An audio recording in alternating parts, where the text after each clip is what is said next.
Well, a Christmas special month isn't complete without the Spongebob Christmas Specials.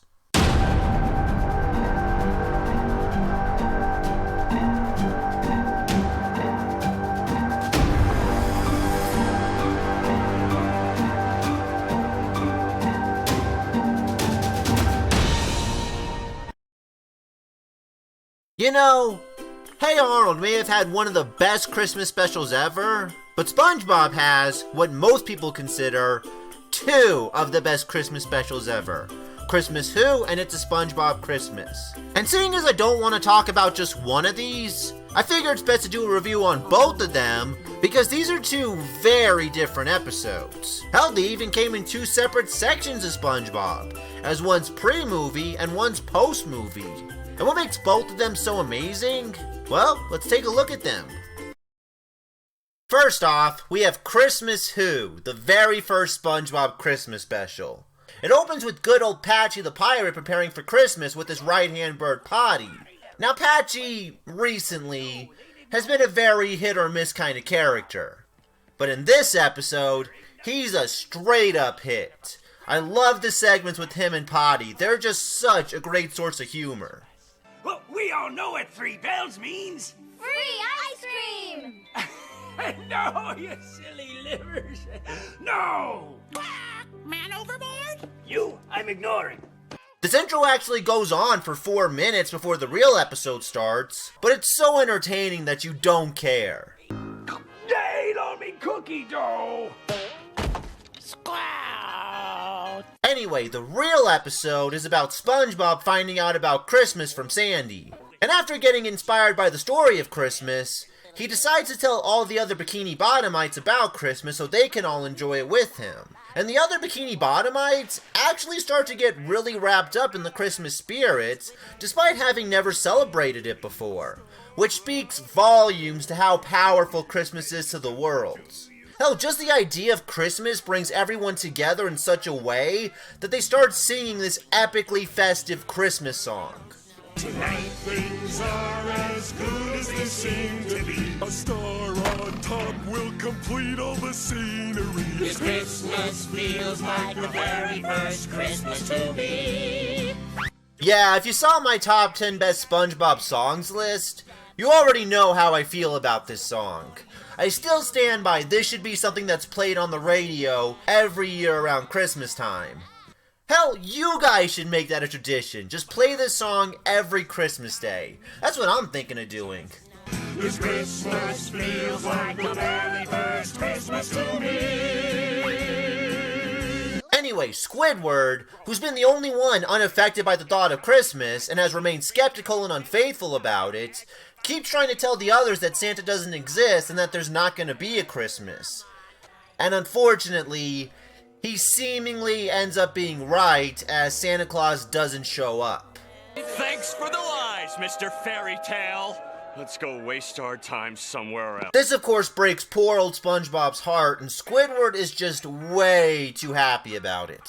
Our first Christmas. This Christmas feels like the very first Christmas. Okay, Squidward, you're a fucking... Christmas. The episode beat me to it. Well, SpongeBob gives Squidward a Christmas gift anyway, and Squidward absolutely loves it. So much so that he actually starts to feel guilty. Oh, I feel like a... Yeah, we all know how you feel. You're a fucking... Damn it, episode! Stop beating me to the punch! Well, this kind act by SpongeBob leads to Squidward willingly giving SpongeBob, as well as the other Bikini Bottomites, a Christmas. A bowl of mashed potatoes for you. Thank you, Santa. This is just what I wanted. A new hairstyle. That's so awesome. I love how this episode did that. The most cynical, uncaring, anti-holiday person ever ends up being the one bringing the holidays to town. That's a clever bit of writing if ever I've seen right there. What was I thinking? I gave away all my stuff just so SpongeBob wouldn't be sad. Yes, you did, Squidward, and we're all really proud of you. Squidward's kind act doesn't go unnoticed either, as Santa sends Squidward a letter telling him how proud he is of him.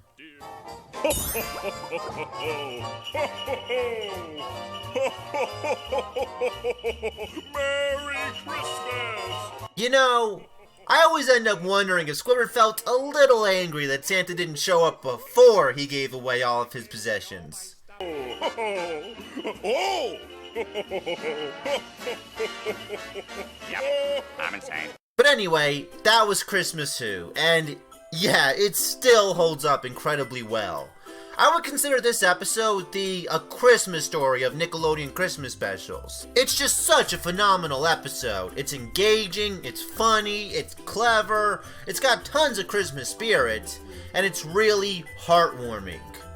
I could watch this episode in July, and I would still get the Christmas feels from it. What can I say? It has all the qualities of a legitimate Christmas classic.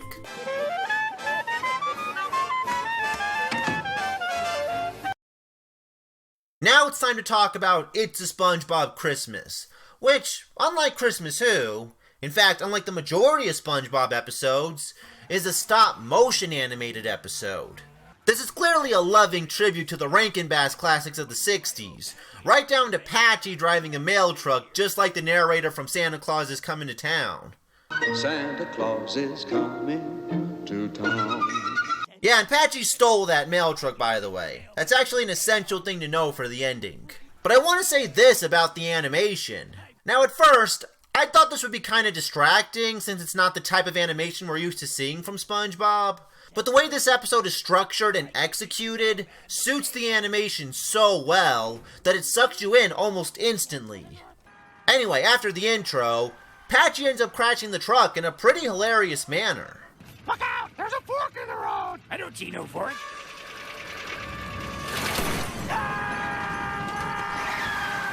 And while they're spinning out, Patchy transitions to the real episode, which opens with SpongeBob waking up full of Christmas joy. And I know that Santa has his jolly little eyes on me. It keeps me warm and filled with glee to know Santa has his eyes on me. Yeah, the songs in this episode are really nice to listen to. They're catchy, they're well written, and some of the lyrics are actually really creative. Hell, just wait till we get to the last song in this episode. SpongeBob goes around greeting Squidward and Patrick and seeing what they have planned for Christmas. Squidward wants Santa to go away. Oh, so I guess he is the little sword Santa. And Patrick wants to capture Santa. In fact, Patrick sets up multiple traps for Santa, and surprisingly, they all end up working. Just not on Santa.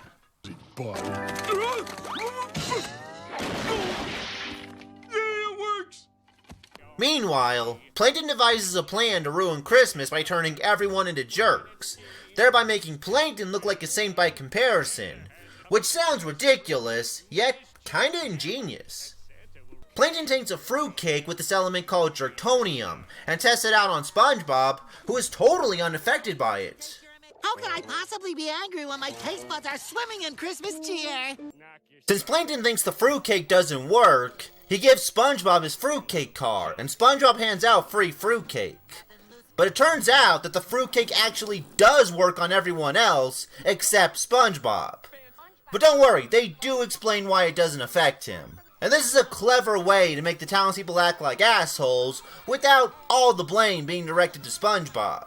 Since the fruitcake doesn't affect SpongeBob, Plankton makes a sponge bot to make SpongeBob look bad.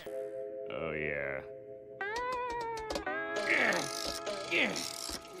Now this is a different thing to comment on, but I kind of respect that they made SpongeBob a wind-up robot instead of having a typical on-off switch, which would have been easier to animate because they wouldn't have to worry about making it move every shot. It kind of gives off this vibe that the creators really wanted to put as much effort as possible into this episode, and I can't help but appreciate that. SpongeBob ends up noticing that everyone is acting jerky and goes to Sandy for help, who's become a jerk herself. And SpongeBob ends up accidentally helping Sandy figure out what's going on. The fruitcake is contaminated with jerktonium. No wonder I've been as ornery as a sidewinder on a hot driveway. Sandy figures out that SpongeBob is immune to the jerktonium thanks to his Christmas joy. So she's able to formulate a cure for everyone. And that cure ends up being a song. Bring joy to the world, it's the thing to do. But the world does not revolve around you. Don't be a jerk. It's Christmas. You know, this song really does make you feel all warm and fuzzy inside. Okay, yes, elephant in the room.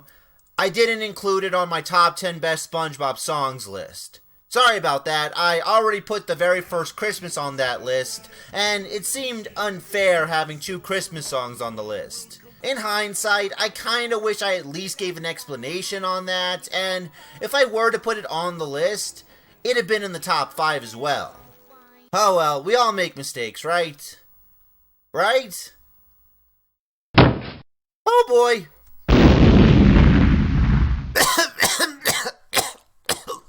Alright, well, I guess I deserved that. Moving on. The song works and ends up curing everyone, but because of how bad they all have been, Santa tells them that none of them will receive gifts. Except for Plankton, because he's been the nicest by comparison. I'm just as surprised as you, but compared to the rest of you, he's been a saint. Damn, that plan actually worked! But in a clever bit of writing, that SpongeBot that Plankton made ends up trying to destroy Santa, and SpongeBob ends up saving Santa with that card Plankton gave him. Meaning Plankton gave SpongeBob the object that would ruin his own plan. And that wind-up key ends up proving Plankton's guilt, and he gets buried in coal as a result. And Patrick, well, he actually ends up catching Santa Claus. Wow, I legitimately did not expect that. But apparently Santa frees himself and is able to punish Patchy for stealing a mail truck. I think stealing a mail truck definitely counts as naughty. Well, I can't argue with you there, Santa, but did anyone else get kind of a Fred from Courage the Cowardly Dog vibe from that delivery?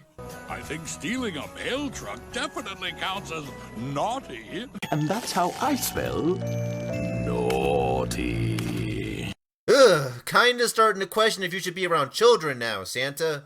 Anyway, that was It's a SpongeBob Christmas, and it's definitely a damn good special. The story was entertaining, the animation was impressive, the songs were outstanding, and it felt like a legitimately classic SpongeBob episode. Like, I find myself putting it up there with some of the pre-movie SpongeBob episodes, which, if you know me, is very high praise. Merry Christmas! Well, that'll do it for this video. I really enjoyed both of these Christmas specials, and I would highly recommend you watch these this Christmas. Now I have 2 more Christmas specials in mind for this year. The next one is going to be a review of the American Dad Christmas specials, For Whom the Sleigh Bells Toll, and The Best Christmas Story Never Told.